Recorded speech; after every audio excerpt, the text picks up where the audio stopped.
So I finally got around to catching up with everybody else and catching up on joining the conversation, and finally got around to seeing Stranger Things season 5, or at least the first 4 episodes.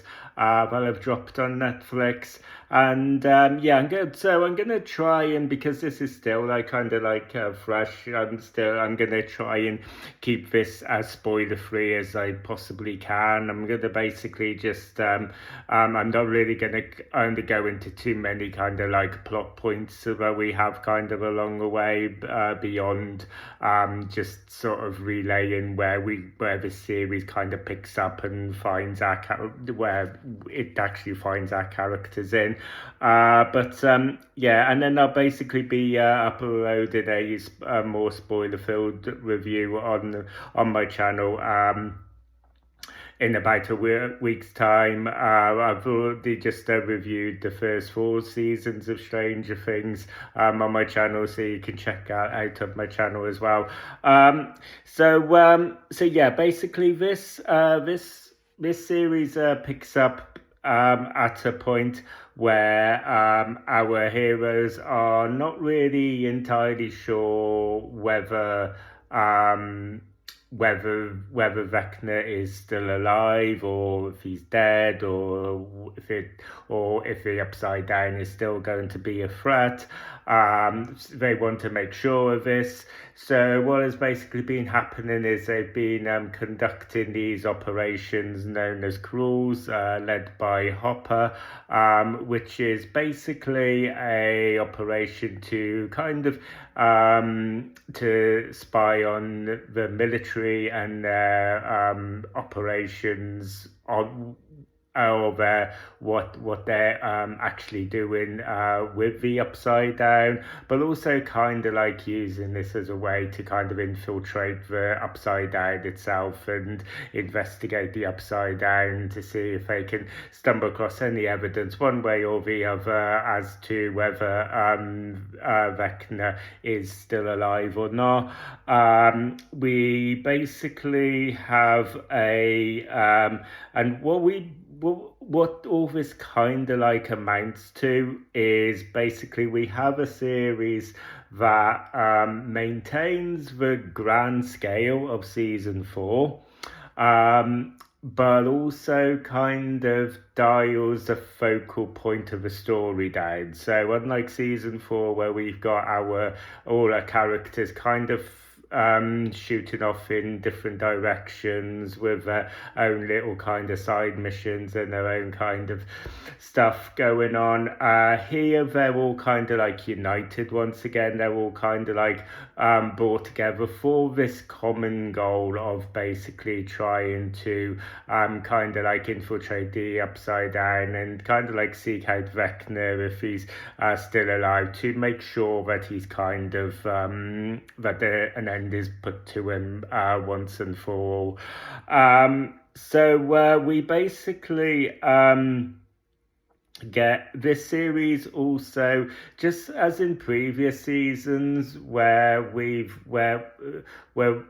this show kind of like has a habit of just introducing or pushing characters to the fore with each passing season. In season 2, we got the new addition of Max. In season 3, we got the addition of Robin.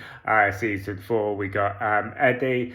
And here we don't really, and here we basically get a side character in Holly Wheeler, and she's very much, in previous seasons, she's very much been a side character. She's somebody who's always been kind of like a little bit oblivious to the kind of all the demigorgons and mind players and Vecna and all of the stuff going on in Hawkins, and here she gets really kind of like embroiled in it.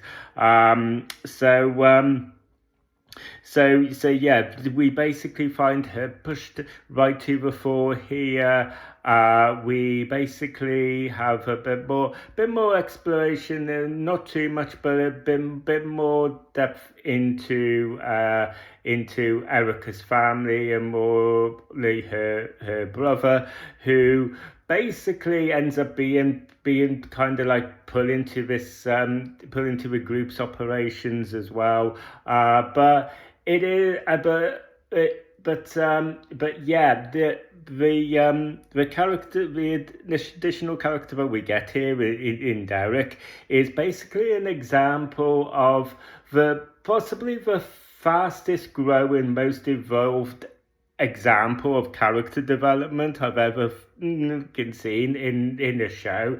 So because when I kind of like was like, I saw this character, he's just seems such a stereotypical caricature of this type of brother.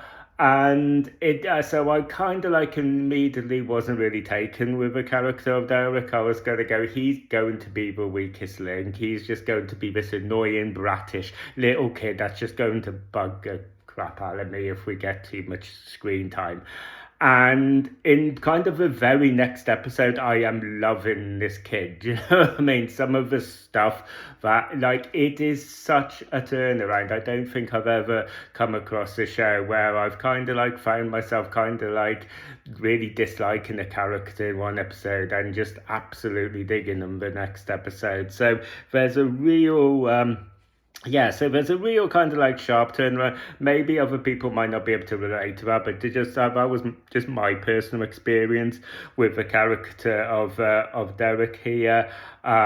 We basically have obviously, like I said, there's a lot of infiltration from our characters into the military here, which basically are still basically on the hunt for 11, hoping that they can weaponize. They're still obviously kind of doing these operations on the Upside Down.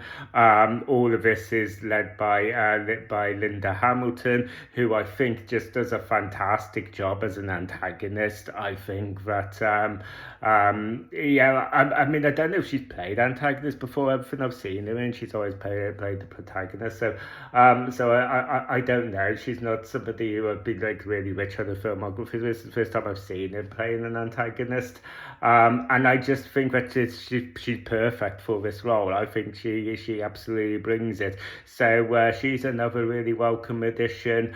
The 4 episodes that we get here are basically, they're really build. They are just build. Apart from obviously the season 4, the episode 4, sorry, should I say, where we kind of really things build to a real big crescendo. There's been quite a lot of stuff about that circulating online, so I won't go into too many details, obviously trying to keep this as spoiler free, but yeah, it definitely builds up to a crescendo in episode 4.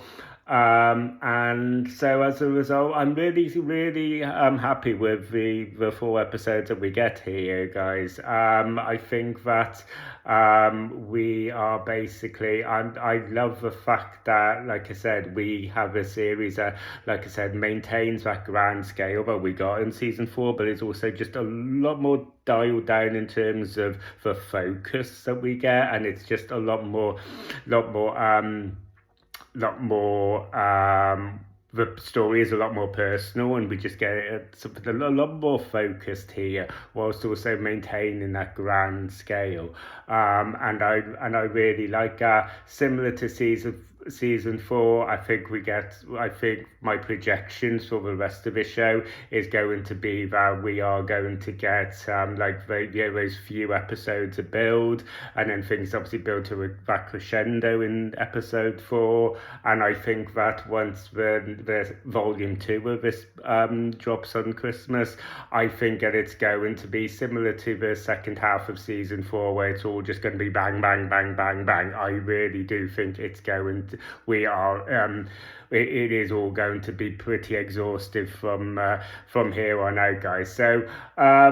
So yeah, really optimistic for the rest of this season, and eagerly anticipating the volume 2 of this dropping over Christmas, because yeah, really happy so far with what we're getting with this series. So yeah, like I said, thank you guys for taking the time to watch this video. If you enjoyed this video, you want to see more, don't forget to ring the bell for notifications. Don't forget to like and subscribe. Yeah, please let me know down in the comment section about what your thoughts are. Obviously, I've tried to keep this review as spoiler free as I can, so obviously if you can keep your comments as spoiler free as possible in the comment section, or if you are going to delve any spoilers, you kind of have to put like a disclaimer in. But yeah, let me know all your thoughts down in the comment section. Like I said, I'll be doing a more spoiler-filled review in like about a week's time. Yeah, thank you again for watching. Don't forget to ring that bell for notifications. Don't forget to like and subscribe. And I will see you guys on the next video. You guys take care.